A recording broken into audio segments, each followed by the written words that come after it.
The following is a presentation of KSL Sports. First and 12. A total roundup of this weekend's BYU football and the new look Big 12 Conference. First and 12 is sponsored by Macy's Grocery Store. Your hosts are Mitch Harper and Alex Kirry on KSL News Radio and the KSL Sports Zone.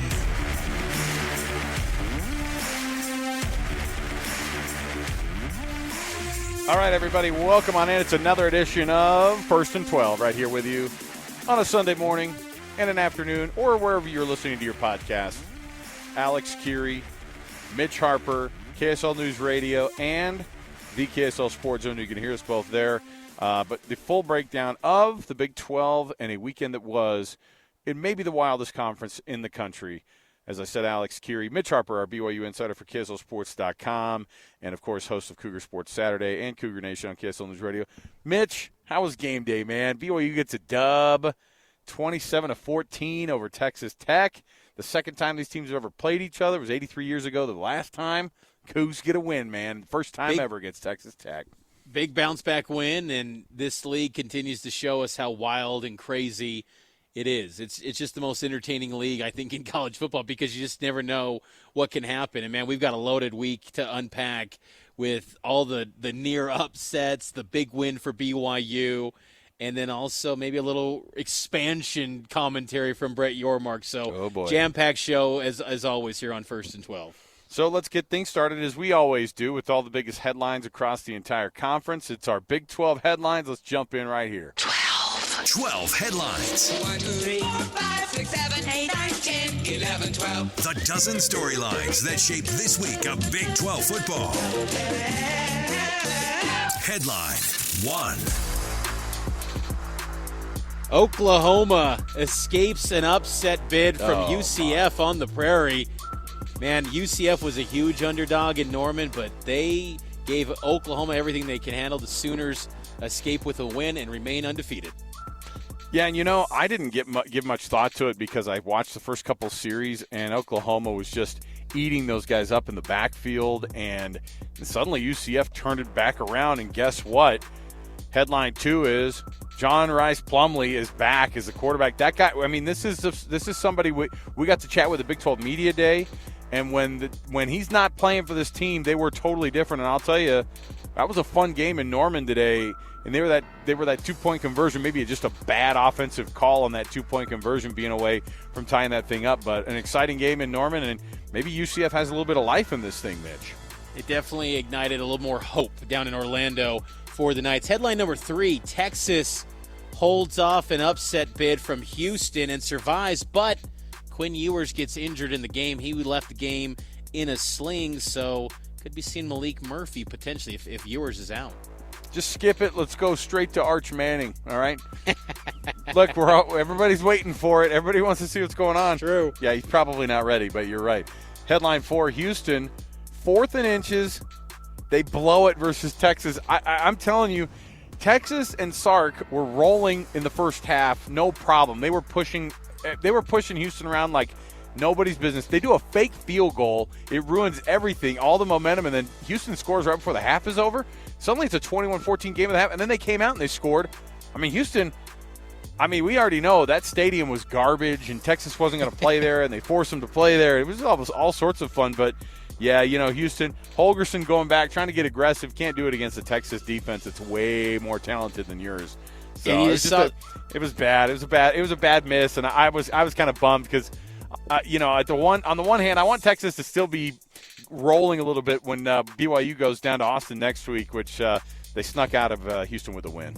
When Holgorsen smacked the ground on that 4th down, which there was a questionable spot. I mean, it wasn't. Yeah. It looked like it was a little bit short, but when he hit the ground, that was kind of probably the collective reaction down in Irving at the Big 12 offices because they wanted the newcomers probably to take down either Oklahoma or Texas. Headline number 5. BYU bounces back and takes down Texas Tech. We'll have a in-depth breakdown on the Cougs coming up a little bit later, but had 5 takeaways in the win over Tech. Yeah, and headline 6 is that, Texas Tech. And Joey McGuire, I like this guy a lot. I just don't know how much the people in Lubbock are going to like it when you have that type of a record. They're now 3-5 on the season. He's going to have to get that team going during the bye week, try to figure some things out there for the Red Raiders. A lot was discussed about Baylor making changes on the offensive side. It was orders from the AD, Mac Rhodes. Well, the changes look to be a more pass-heavy attack. They get a 32-29 win over Cincinnati, and Blake Shapen had a nice day through the air. That can't be good news for old Grimy, can it? When they go, hey, let's start throwing the football a lot more there, buddy. And he's like, okay. My background is running the football, but sure, we'll go and throw it. Why not? Well said. Headline 8: Cincinnati remaining winless in the Big 12. I hate this for BYU fans who are hoping that Cincinnati were going to win out the rest of the way, but they're 5-game. What are they? Are they in a 5-game skid here, Mitch? Is that what's going on with the Bearcats?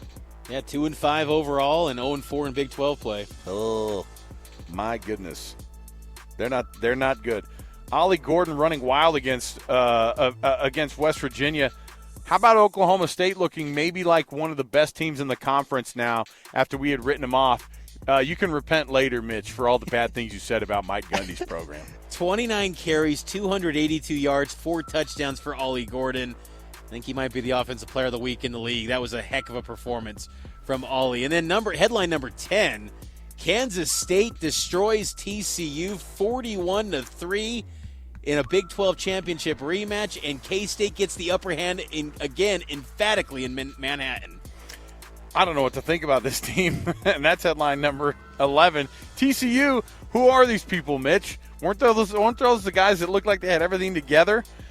Josh Hoover was talking smack to BYU guys last week after he threw for almost 440 against those guys, and then this week they were the ones who got embarrassed. I don't know what's going on in this league. I just blame the month of October and this league being just an absolute Wild West, man.